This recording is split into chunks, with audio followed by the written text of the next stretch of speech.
Hello friends, आज हम लोग क्लास 10th के बहुपद के ऑब्जेक्टिव देख रहे हैं जो बिहार बोर्ड में पूछे गए हैं और पूछे जाने की संभावना है। तो चलिए शुरू करते हैं। सबसे पहला वस्तुनिष्ठ प्रश्न बहुपद का कहता है एक घात वाला बहुपद कहलाता है। एक घात वाला बहुपद कहलाता है, तो इसका सटीक आंसर हो जाएगा रैखिक बहुपद। तो हम देखेंगे दोस्तों, घात के आधार पर बहुपद की जो बात करेंगे, तो घात के आधार पर जो हम बहुपद देखेंगे तो सबसे पहला होता है रैखिक बहुपद। याद रखिएगा, सबसे पहला होता है रैखिक बहुपद। तो वैसी बहुपद जिसका घात जो है एक होना चाहिए। कितना होना चाहिए? एक। वैसी बहुपद जिसका घात एक होगा उसको हम कहेंगे रैखिक बहुपद। दूसरा होता है द्विघाती बहुपद। दूसरा क्या होगा? द्विघाती बहुपद। तो द्विघाती बहुपद किसको कहेंगे?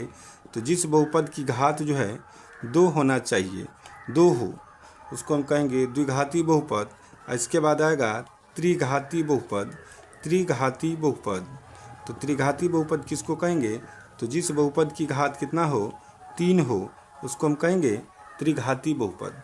आपको यदि रैखिक बहुपद का व्यापक रूप पूछ दे, रैखिक बहुपद का व्यापक रूप यदि पूछ देगा तो आप लिखेंगे व्यापक रूप जो हो जाएगा इसका वो होगा ax स्क्वायर नहीं, ax प्लस b हो जाएगा। ठीक है।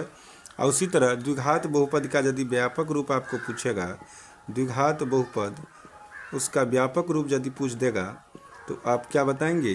व्यापक रूप में व्यापक रूप हो जाएगा ax square plus bx plus c। ठीक है। उसी तरह त्रिघात बहुपद का भी होगा। तो इस क्वेश्चन का सटीक आंसर हो जाएगा दोस्तों रैखिक बहुपद। द्विघात बहुपद पहला ऑप्शन दिया है, जिसमें यदि आपको पूछेगा कि बहुपद में घात की संख्या दो हो तो कौन सा बहुपद कहेंगे? तो द्विघात बहुपद। त्रिघात बहुपद क्या होगा? जिसमें घात की संख्या कितना हो? तीन हो। तो चलिए पहला क्वेश्चन का आंसर हो जाएगा सी नंबर ऑप्शन। कहता है त्रिघात बहुपद। द्विघात बहुपद का व्यापक रूप हम देख चुके हैं, अब हम देखेंगे त्रिघात बहुपद का व्यापक रूप। त्रिघात जो बहुपद होता है उसका व्यापक रूप क्या होगा?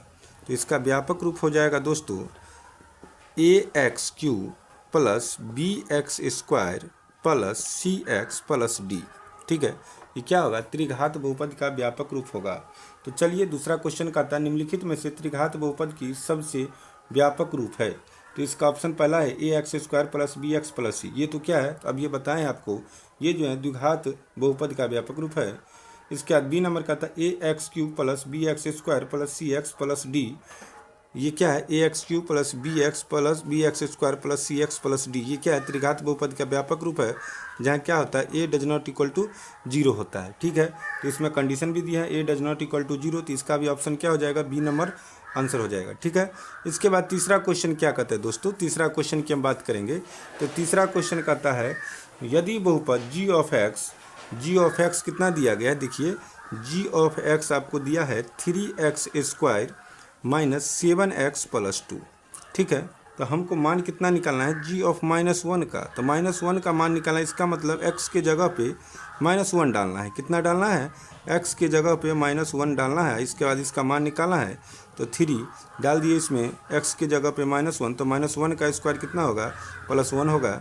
अब माइनस माइनस ये क्या हो जाएगा? प्लस हो जाएगा। 7 का 7 हो जाएगा, प्लस क्या हो जाएगा? 2 हो जाएगा। तो चलिए 3 का 3 प्लस 7 प्लस 2। अब इसको जोड़ते हैं तो 7 3 10 और 10 2 कितना हो जाएगा? 12।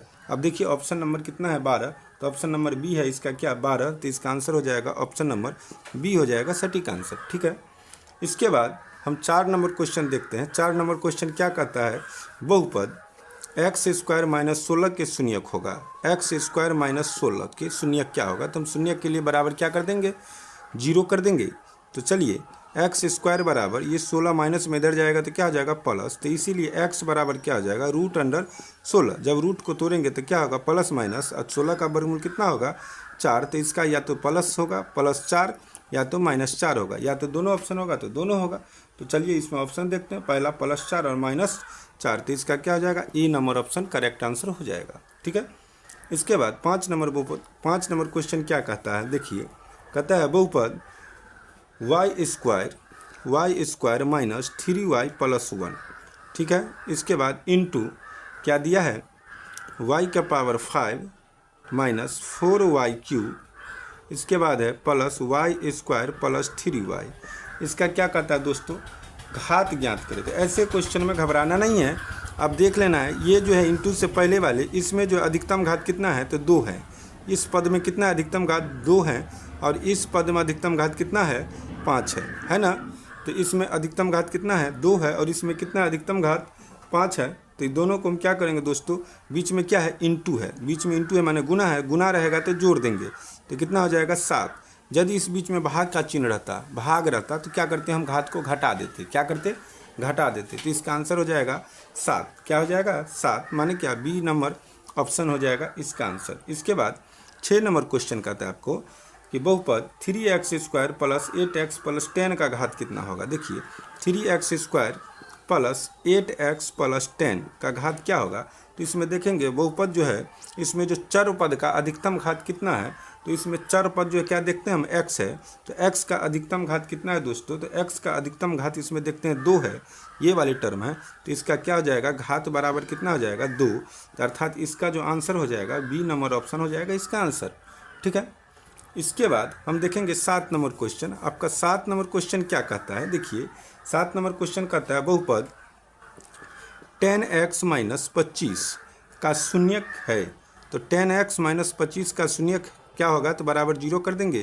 तो देखिए ये हो जाएगा कितना 10x, 25 को इधर ले जाएंगे तो प्लस 25 हो जाएगा, माइनस है तो इसीलिए x बराबर क्या हो जाएगा आपको 25/10। क्या हो जाएगा 25/10। अब इसको काटेंगे तो 5 × 25 5 दूनी 10, ये तो रूट में नहीं है तो सीधा क्या हो जाएगा 5/2 प्लस में 5/2 प्लस में। तो इसका ऑप्शन नंबर कितना हो जाएगा 1 आंसर हो जाएगा। इसके बाद हम देखेंगे 8 नंबर क्वेश्चन। आपका 8 नंबर क्वेश्चन क्या कहता है कि P ऑफ x, क्या कहता है P ऑफ x जो दिया गया है कितना 3x³ plus x square plus 2x plus 5 और G ऑफ x, हाँ सॉरी Q ऑफ x क्या दिया है, Q of x x square plus 2x plus 1 से भाग दीजिए तो भागफल का घात क्या होगा। जब हम इसको क्या करेंगे भाग देंगे और भागफल का घात क्या होगा। तो हमने सबसे पहले आपको बताए थे जब भाग रहेगा तो पहला टर्म का अधिकतम घात कितना है 3 और दूसरा टर्म का जो दूसरा दिया गया उसका अधिकतम घात कितना है 2। अब भाग रहेगा तो क्या करेंगे घटा देंगे, तो 3 में से 2 गया तो कितना हो जाएगा 1। तो इसका ऑप्शन नंबर कौन सा हो जाएगा सही, ए नंबर हो जाएगा बिल्कुल सही। ठीक है, 9 नंबर क्वेश्चन कहता है यदि बहुपद x square plus ab plus b के शून्यक बराबर परंतु विपरीत चिन्ह के हो तो a का मान क्या होगा। तो इस कंडीशन में a का मान हो जाता है दोस्तों 0, अर्थात इसका ऑप्शन नंबर हो जाएगा सी नंबर ऑप्शन आंसर हो जाएगा। इसके बाद 10 नंबर क्वेश्चन कहता है यदि बहुपद p ऑफ x एक शून्यक माइनस 1 है, माने p ऑफ x माने x बराबर -1 दिया गया है। ठीक है, तो इसका एक गुणनखंड होगा तो इसको हम इधर ले आएंगे तो माइनस है तो क्या हो जाएगा प्लस बराबर x प्लस 1 बराबर 0। तो इसका आंसर हो जाएगा x प्लस 1, अर्थात बी नंबर ऑप्शन क्या हो जाएगा दोस्तों इसका सटीक आंसर हो जाएगा। इसके बाद हम 11 नंबर क्वेश्चन देखेंगे। 11 नंबर क्वेश्चन हमारा कहता है बहुपद से क्या कहता है कि ax³ plus bx square plus cx plus d, ठीक है, जिसके जो शून्यक हैं वो अल्फ़ा बीटा गामा है। ठीक है, तो हमको कहता है किसका मान निकालने के लिए, तो इसमें